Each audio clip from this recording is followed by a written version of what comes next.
IOS ಸಾಗರ ಹೆಸರಿನ ಕಾರ್ಯಾಚರಣೆಗೆ ಚಾಲನೆ ಸಿಕ್ಕಿದೆ. ಹಿಂದೂ ಮಹಾಸಾಗರದಲ್ಲಿ ಇಂದಿನಿಂದ ಸಮರಾಭ್ಯಾಸ ಶುರುವಾಗಿದೆ. 9 ಮಿತ್ರ ರಾಷ್ಟ್ರಗಳೊಂದಿಗೆ ಭಾರತ ಸಮರಾಭ್ಯಾಸವನ್ನು ಮಾಡುತ್ತೆ. ಐಎನ್ಎಸ್ ಸುನೈನಾ ಯುದ್ಧ ನೌಕೆಗೆ ರಾಜನಾಥ್ ಸಿಂಗ್ ಇವತ್ತು ಚಾಲನೆಯನ್ನ ಕೊಟ್ಟಿದ್ದಾರೆ. ಕಾರವಾರ ಕದಂಬ ನೌಕಾನೆಲೆ ಪ್ರದೇಶದಲ್ಲಿ ಫ್ಲಾಗ್ ಆಫ್ ಮಾಡುವ ಮೂಲಕ ಇವತ್ತು ರಾಜನಾಥ್ ಸಿಂಗ್, ರಕ್ಷಣಾ ಸಚಿವ ರಾಜನಾಥ್ ಸಿಂಗ್ ಇವತ್ತು ಚಾಲನೆಯನ್ನ ಕೊಟ್ಟಿದ್ದಾರೆ. ಹಸಿರು ನಿಶಾನೆಯನ್ನ ತೋರಿಸಿದ್ದಾರೆ. ನೌಕಾ ಸೇನೆಯ ಸಾಮರ್ಥ್ಯ ವೃದ್ಧಿಸಲು ಸಮರಾಭ್ಯಾಸ ಇವತ್ತಿನಿಂದ ಆರಂಭ ಆಗಿದೆ. ಸಮರಾಭ್ಯಾಸ ಕಾರ್ಯಾಚರಣೆಯಲ್ಲಿ ಒಟ್ಟು 120 ಸೈನಿಕರು ಭಾಗಿಯಾಗಿದ್ದಾರೆ. ಪ್ರಾದೇಶಿಕ ಕಡಲ ಭದ್ರತೆ ಮತ್ತು ಅಂತಾರಾಷ್ಟ್ರೀಯ ಸಹಕಾರದ ಹಿನ್ನೆಲೆಯಲ್ಲಿ ಆಯೋಜನೆ ಮಾಡಲಾಗಿದೆ.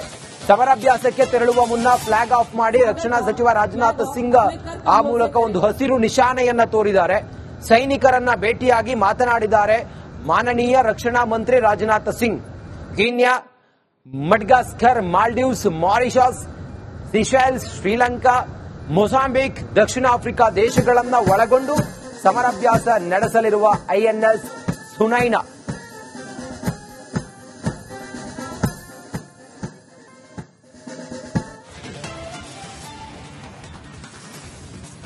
ಇಂದಿನಿಂದ ಭಾರತ ಸಮರಾಭ್ಯಾಸಕ್ಕೆ ಹಸಿರು ನಿಶಾನೆಯನ್ನ ತೋರ್ತಾ ಇರುವ ರಕ್ಷಣಾ ಸಚಿವ ರಾಜನಾಥ್ ಸಿಂಗ್ ಅವರನ್ನ ತಾವು ಗಮನಿಸ್ತಾ ಇದ್ದೀರಾ.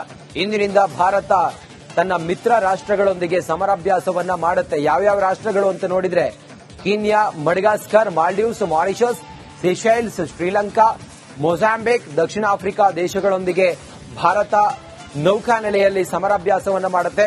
ನೋಡಿ, ರಾಜನಾಥ್ ಸಿಂಗ್ ಐಒಎಸ್ ಸಮರಾಭ್ಯಾಸಕ್ಕೆ ಚಾಲನೆಯನ್ನ ನೀಡ್ತಾ ಇರುವಂತಹ ದೃಶ್ಯವನ್ನ ತಾವು ಗಮನಿಸ್ತಾ ಇದ್ದೀರಾ. ಐಎನ್ಎಸ್ ಸುನೈನಾ ಇವತ್ತಿನಿಂದ ಸಮರಾಭ್ಯಾಸವನ್ನ ನಡೆಸುತ್ತೆ. ಆ ಮೂಲಕ ಭಾರತದ ಶಕ್ತಿ ಸಾಮರ್ಥ್ಯ, ಅದು ನೌಕಾ ಸೇನೆ ಆ ಮೂಲಕ ಇನ್ನಷ್ಟು ಶಕ್ತಿಶಾಲಿಯಾಗುತ್ತೆ. ಇವತ್ತು ಕಾರವಾರದ ಹಿಂದೂ ಮಹಾಸಾಗರದಲ್ಲಿ ಸಮರಾಭ್ಯಾಸಕ್ಕೆ ರಾಜನಾಥ್ ಸಿಂಗ್ ಹಸಿರು ನಿಶಾನೆಯನ್ನ ತೋರಿದ್ದಾರೆ.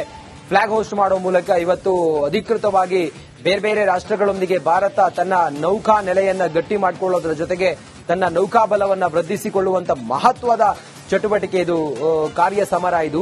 ಸದ್ಯಕ್ಕೆ ಅಂತಾರಾಷ್ಟ್ರೀಯ ಸಹಕಾರದ ಹಿನ್ನೆಲೆಯಲ್ಲಿ ಆಯೋಜನೆ ಆಗಿರುವಂತಹ ಈ ಸಮರಾಭ್ಯಾಸಕ್ಕೆ ತೆರಳುವ ಮುನ್ನ ಫ್ಲಾಗ್ ಆಫ್ ಮಾಡಿದ್ದಾರೆ ರಕ್ಷಣಾ ಸಚಿವ ರಾಜನಾಥ್ ಸಿಂಗ್. ಇನ್ನಷ್ಟು ಮಾಹಿತಿಯೊಂದಿಗೆ ನಮ್ಮ ಉತ್ತರ ಕನ್ನಡದ ಪ್ರತಿನಿಧಿ ಶೇಷಗಿರಿ ಮುಂಡಳ್ಳಿ ಈಗ ನೇರ ಸಂಪರ್ಕದಲ್ಲಿ ಜಾಯ್ನ್ ಆಗಿದ್ದಾರೆ. ಶೇಷಗಿರಿ, ಇವತ್ತಿನಿಂದ ಸಮರಾಭ್ಯಾಸ ಆರಂಭ ಆಗುತ್ತೆ. ಯಾವ್ಯಾವ ಮಿತ್ರ ರಾಷ್ಟ್ರಗಳು ನಮ್ಮ ಜೊತೆ ಕೂಡ್ಕೊಂಡಿದ್ದಾವೆ, ಎಷ್ಟು ಸೈನಿಕರು ಸಮರಾಭ್ಯಾಸದಲ್ಲಿ ತೊಡಗಿಕೊಂಡಿದ್ದಾರೆ, ಹೆಚ್ಚಿನ ವಿವರ ಈ ಹೊತ್ತಿಗೆ ಏನಿದೆ ಶೇಷಗಿರಿ ಮುಂಡಳ್ಳಿ?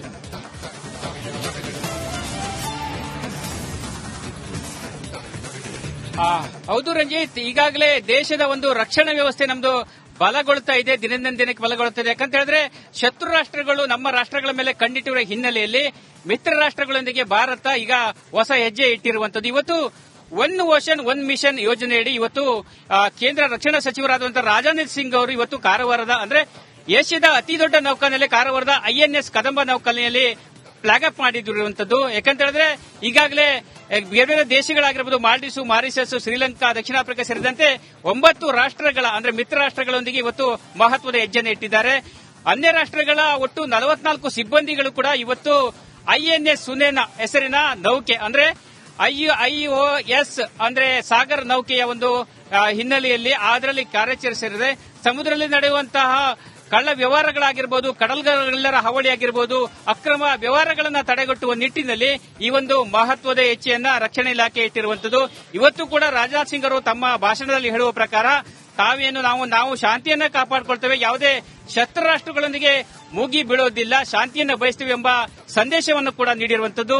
ಇವತ್ತು ಅದಲ್ಲದೆ ಕೂಡ ನೌಕಾನೆಲೆಯ ಸುಮಾರು 2,000 ಕೋಟಿ ರೂಪಾಯಿ ವೆಚ್ಚದ ನೌಕಾನೆಲೆ 2ನೇ ಹಂತದ ಕಾಮಗಾರಿಯ ಒಂದು ವಿವಿಧ ಕಾಮಗಾರಿಯನ್ನು ಕೂಡ ಉದ್ಘಾಟಿಸಿರುವಂತದ್ದು. ಒಟ್ಟಿನಲ್ಲಿ ಈ ಒಂದು ಮಹತ್ವದ ಹೆಜ್ಜೆ ನಮ್ಮ ರಕ್ಷಣಾ ವ್ಯವಸ್ಥೆ ಇನ್ನಷ್ಟು ಬಲಗೊಳ್ಳುವುದಕ್ಕೆ ಸಾಕ್ಷಿಯಾಗಿದೆ ಅಂತ ಹೇಳ್ಬೋದು ರಂಜಿತ್. ಶೇಷಗಿರಿ, ಈ ಸಮುದ್ರದ ಸಮರಾಭ್ಯಾಸ ಹೆಂಗ್ ನಡೆಯುತ್ತೆ? ಎಷ್ಟು ಜನ ಸೈನಿಕರು ಇದರಲ್ಲಿ ತೊಡಗಿಕೊಳ್ತಾರೆ? ಬೇರೆ ಬೇರೆ ರಾಷ್ಟ್ರಗಳ ಪ್ರತಿನಿಧಿಗಳು ಇದರಲ್ಲಿ ಹೇಗೆ, ಅಥವಾ ಸೈನಿಕರು ಹೇಗೆ ಇದರಲ್ಲಿ ತೊಡಗಿಕೊಳ್ತಾರೆ? ಇವರಿಗೆ ತರಬೇತಿಯನ್ನು ನೀಡೋರು ಯಾರು? ಇದೆಲ್ಲ ಹಿಂಗಿರುತ್ತೆ ಅಂತ.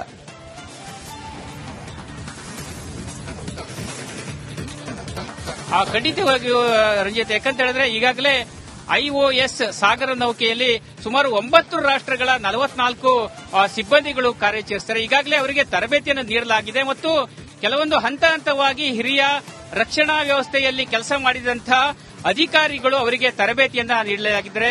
ಈ ಒಂದು ಸುನೈನಾ ನೌಕೆ ಕೊಚ್ಚಿಯಲ್ಲಿ ಕೂಡ ನೆಲೆಯೂರಲಿದೆ. ಈಗಾಗಲೇ ರಕ್ಷಣಾ ಸಚಿವರು ಫ್ಲಾಗ್ ಅಪ್ ಮಾಡಿರುವುದರಿಂದ ಶಿಪ್ ಕೂಡ ಕಾರವಾರದ ಜೆಟ್ಟಿಯಿಂದ ಬಿಟ್ಟಿರುವಂತದ್ದು. ಸಮುದ್ರದಲ್ಲಿ ಸಮರಾಭ್ಯಾಸ ಅಂತ ಹೇಳಿದ್ರೆ ಕೆಲವೊಂದು ಆಯಾ ಕ್ಷಣದಲ್ಲಿ ಅಂದ್ರೆ ಆಯಾ ಸಮಯದಲ್ಲಿ ಕೆಲವೊಂದು ಸಿಬ್ಬಂದಿಗಳ ಒಂದು ನಿಯೋಜನೆಯಲ್ಲಿ ಈ ಒಂದು ರಕ್ಷಣಾ ಸಮರಾಭ್ಯಾಸ ಕೂಡ ನಡೆಯುತ್ತೆ.